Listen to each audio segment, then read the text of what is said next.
Hello guys, and welcome to the Divine Speaker demo.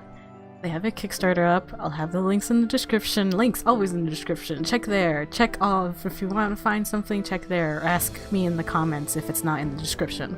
Don't remember what this game is about. I'm blanking. I read about it and then I was like, it looks good. I'm gonna play it. There's voice acting, apparently, if I remember correctly. And I think I played the old demo that they had. Did they have an old demo? I don't even remember anymore. I think I played something about this game like a forever ago. It feels like a forever ago. Probably wasn't. It was before I started doing LPs, that's for sure. Now let's see the load. Oh, this is such a good... That's what happens when I'm like excited. It's just like, ugh, pukes. Extras? Any extras? Music box.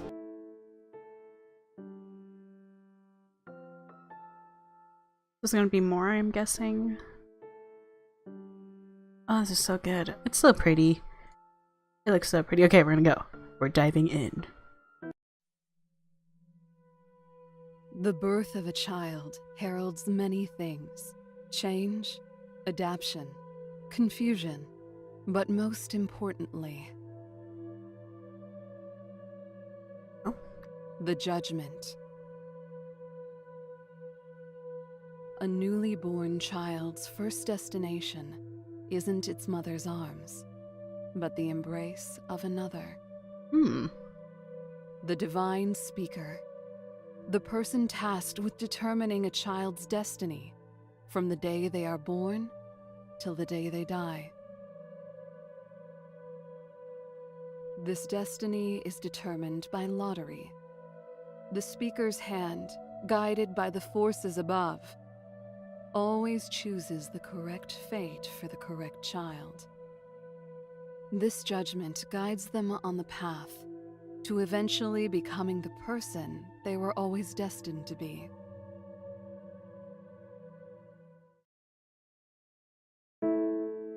Whoa, bright. Whew.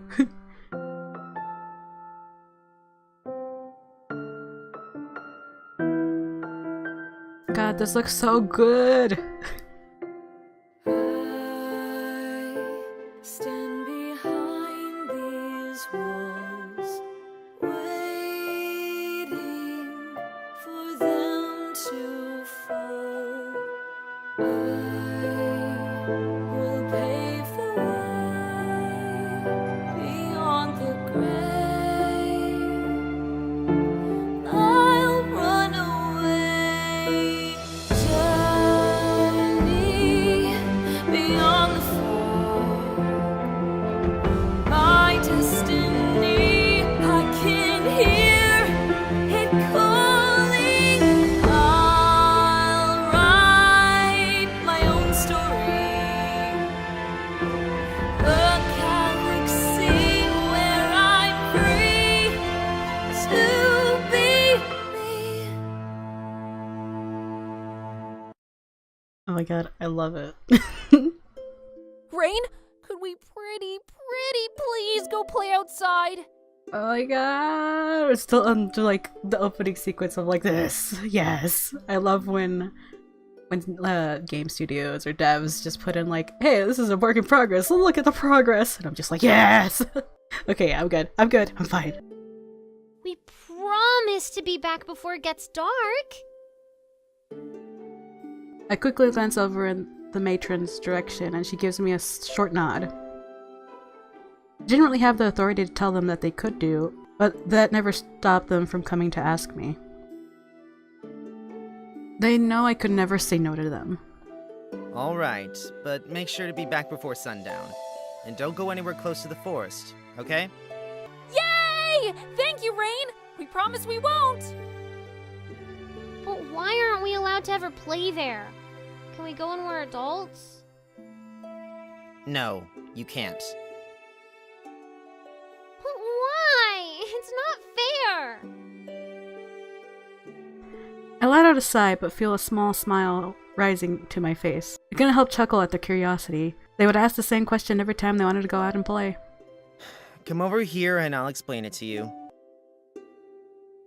I went over to the table at the far end of the hall. The top was littered with paper, children's books, and pencils. Buried among them was a map. Look closely at this map while I explain. Our home, Aurelia Cavella, is surrounded on all sides by the forest. The forest is full of bad guys and dangerous animals. Do you know why? Because the divine beings don't protect the outside land. That's right. The beings above protect us while we are inside Aurelia Cavella. But that protection doesn't extend outside of our land. No one can survive out there. That's why everyone lives here, where we can be safe and happy. I know it might seem unfair now, but you'll understand when you're older that we're just trying to protect you. There's just nothing out there to find. The forest goes on infinitely, with us right at the center. Everyone in the entire world lives here? I guess some people might find it annoying to answer the same question every day. Not me, though. When I was their age, I asked the exact same questions to the older kids. That's right. That's the way it's always been. But what's this place over there? Zuras? She pointed to a place to the north of the city with the name Azuros written underneath it on the map. Ah, Azeros? I don't really know much about it, but once you get old, and not old like me, I mean ancient, the divine beings in the speaker reward you for your lifetime of serving them. All the elders go to live there alone in peace and relaxation. Really, though? I hear it's pretty luxurious, but I've never been there. You can only go when you're called upon. The kids looked up at me, obviously interested in hearing more. There just wasn't much more to say. No one really knew what it was like in there. The speaker tells us about the luxuries of Azeros, and it makes us work all the more harder to one day get in there. That's all we know about it. Now go out and play before the sun starts setting. They both scurried off out the door, running and screaming the whole way. They're so cute. They're basically my little brother and sister. In actuality, though, I have no real family. I was dumped on the side of the road the day I was born. I don't really think about it much, though. I never knew my parents, and the family I have here are amazing than words, so it's hard to be angry about it. Rain, may I speak with you for a moment? I looked up towards the voice. The matron's a tough woman, but good at what she does. She looked after me my entire life, along with the dozens of other children. She's like a parent to all of us. Of course, ma'am. What do you need? I hope it was okay to let the children out to play for the day. No, it's nothing about that. I'd just like to have a chat. You've been with us for a long time already. I found you in the gutters about 18 years ago today. Are you getting kicked out? I think I knew what she was getting at. It's true I should be coming of age about now, so she probably thinks it'd be about time for me to be moving on. Yes, it has been a long time. If you give me a few days, I'll say goodbye to the children and start packing up. What? I think you misunderstand. She reached into her pocket and pulled out a small envelope. This is for you. Happy birthday. Aw. Go and get yourself something nice.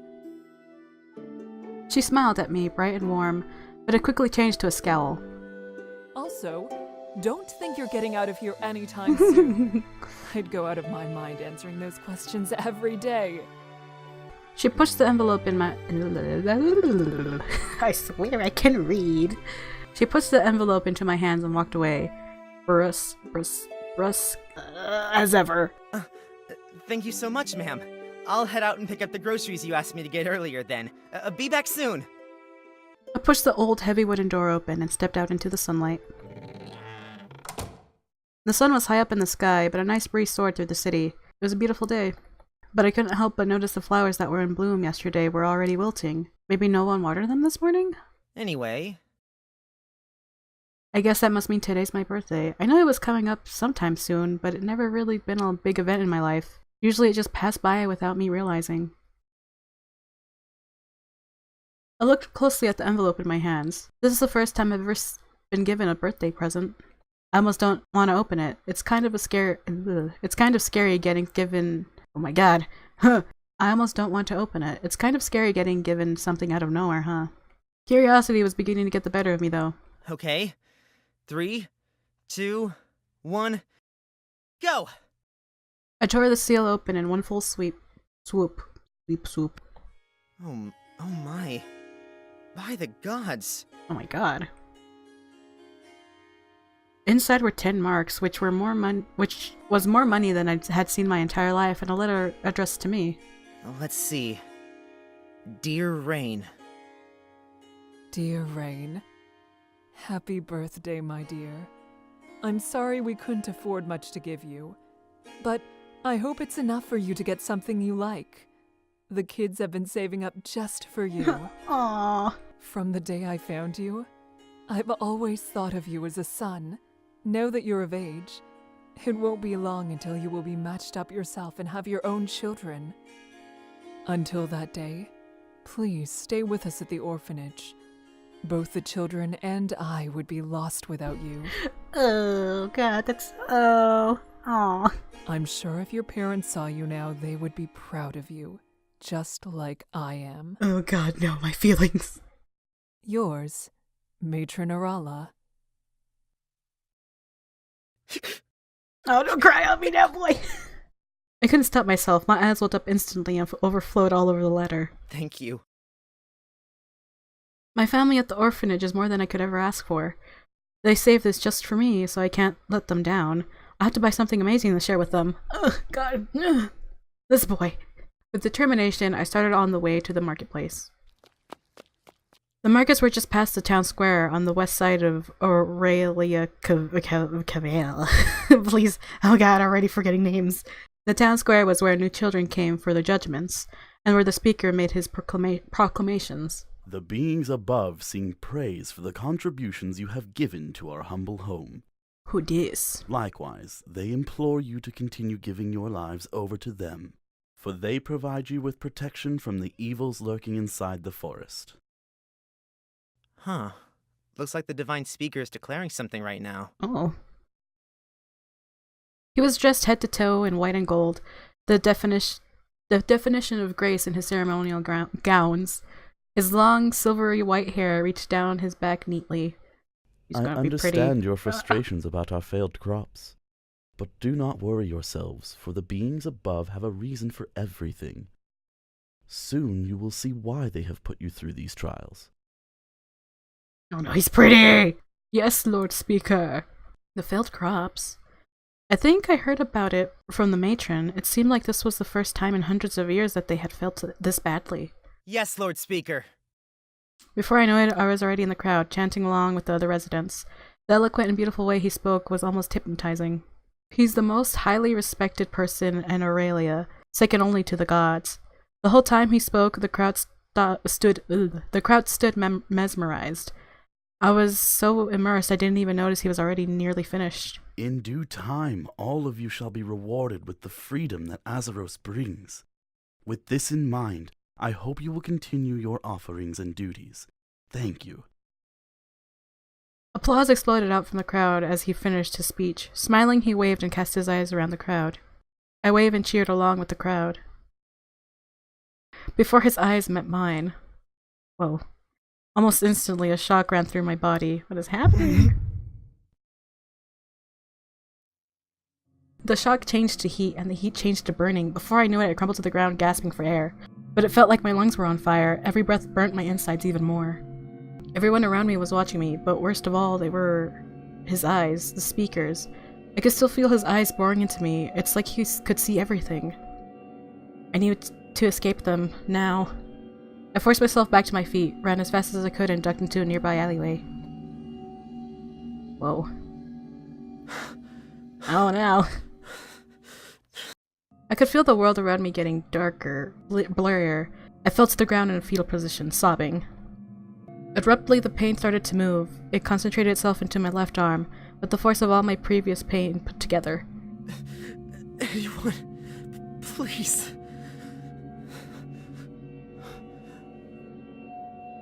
I shuddered, clenching my arm and enduring the scalding pain before my vision went black. Oh no. You must protect. Awaken. Destiny. Judgment. What is happening? I blinked a few times, trying to work out where I was. The darkness that surrounded my vision wore off slowly as I sat up. That's right. I was in the town square, listening to the speaker, and then... Wait, did I collapse here? I quickly checked over my body. The pain was completely gone. Huh? What about? What? What's happening? What is this? When I looked closer, I noticed something that hadn't been there before. Some kind of strange markings were running down my arm. It's not a language I'd ever seen before. My first instinct was to scratch them off, but it was like it was branded onto my skin. It wasn't going anywhere. Oh. I have to get back to the orphanage. They won't know where I am. When I left, the sun was still high in the sky, but now it's already night. How long have I been out? I stood up slowly, holding onto the wall for balance. Ugh. The burning sensation was gone, and all I was left with was a sore body, probably from laying on the ground for so long. Where am I? I guess I'll head back the way I came. Through the thick darkness, I followed the alleyway back to the way I came. After a little searching, I somehow found the way back to the town square. A few people buzzed about, doing last-minute shopping or helping to clean. I clutched my branded arm close to my chest, making sure to keep it out of view. I don't know what they'd do if they saw it. I don't even know what it is. I couldn't help glancing around nervously, like some kind of thief that was already on edge. That's why I didn't notice when I ran headlong into someone I got knocked off my feet. Ouch! I looked up at the person standing over me. He was tall, lean. He was a tall, lean man, probably in his 20s, with dark red hair that reached down his back. He is very pretty. No. I'm so sorry. He stood there for a moment, just watching me. His gaze made me nervous. It was like a snake sizing up his prey. That's when I noticed it wasn't me he was staring at, but the marking that ran up the inside of my arm. I instinctively clutched my arm to my chest. Is this where you usually spend your time bumping into people, or do you have a few favorite spots? What? No. I don't usually bump... Ah, I guess this is a privilege then. I feel lucky. Is he being flirted with? Flirting? Flirting? Question mark? My mouth just kind of hang open. I've never met someone so rude before. Is it rude or is it flirting? I'm very sorry for running into you. I was just trying to get home quickly too. To hide whatever that is on your arm? Maybe. Again, all I could do was look at him in shock. We stared at each other for a moment before he held his hand out to me. Let me help you up. If you stay down there long enough, people will start to think you're part of the scenery. Stand up yourself. Oh no! I want to take his hand. I hesitate for a split second before grabbing his hand gently. He pulled me up to my feet, and I could finally see just how tall he was. Thank you. Just try not to make a habit of looking so sketchy. Who knows what kind of people you'll attract? The smirk on his face when he said that was unnerving. I think it's time to leave. Of course. I should really be heading off now. I'm late. Again, I'm very sorry for the commotion I caused. I quickly turned to leave. I've wasted too much time here, and the guy was kind of scaring me. Wait a second. I know something about the markings on your arm. What? What is it? Tell me! I whirled around to face him again, faster than I've ever moved before. You do? Whoops. I mean, you do? What do you know about it? I know the speaker keeps tomes written with the same markings in his personal archive. He's actually allowing visitors, but tonight only. Oh no. Too bad you seem so busy. This might be the last time it's ever open to the public. Anyway, good night. This is a setup. He turned around and slipped off into the shadows. I was left with his words just hanging in the air. I guess one more slight detour wouldn't hurt. I'm already late as it is. I bit my lip. There's no way I could miss this chance, if it's the only way I'd ever find out what these markings mean. Determined, I head off in the direction of the speaker's archives. It took a while to walk across town to the Speaker's combined residence and church. Every time I see it, I can't help but be impressed. This is the first time I've ever heard of anyone being allowed into his personal archives. I think even the Lord has restricted access. Maybe this is my lucky day after all? You're being set up! Stop! Turn around! Go back! I walked up to the door and knocked lightly. Hello? Speaker? Are you home? When I knocked on the door, no, oh god. When I knocked, the door swung open. It was already unlocked and I could see light from inside. I guess he's probably already in there, showing the archives to other people. Excuse me. Oh my god, boy! I opened the door further and followed a corridor down to another door that was slightly ajar. When I entered the room, I almost toppled over in astonishment. For what would have been the third time I fell already. For what would have been the third time I fell today. Today! Bookshelves lined the wall, going up to the ceiling. Tomes and documents littered every surface, and the hazy light and candles flaked all over everything, only furthering my amazement. It was beautiful. Never in my life had I seen this many books. I walked in further, feeling the spines with my fingers and smiling at the musty scent of the room. Various books littered the tabletop in the center of the room. I walked closer to them. I read some of the titles: A Brief History, Bloodlines. There are thousands of books here I would love to read. It's too bad he's only allowing visitors today. I picked up the first book, A Brief History. I flicked through it slowly, reading a few sentences of each page. It looked like some pages were missing. It would jump from talking about palaces being built to the animals that inhabit our land naturally. Let's see. Foundation? The kingdom of Aurelia Cavella was founded by Prince Shion on the second eve of Augustus. I never heard of who first found our kingdom. This book must be really old if it's talking about that. I put the first book back in its place and moved to the Please don't. Well, I tried to, but every page was covered in black ink, making it unreadable. It looks like someone had a bit of an accident with this one and an inkwell. Bloodlines looked less like an official book and more like a notebook, but it was interested anyway.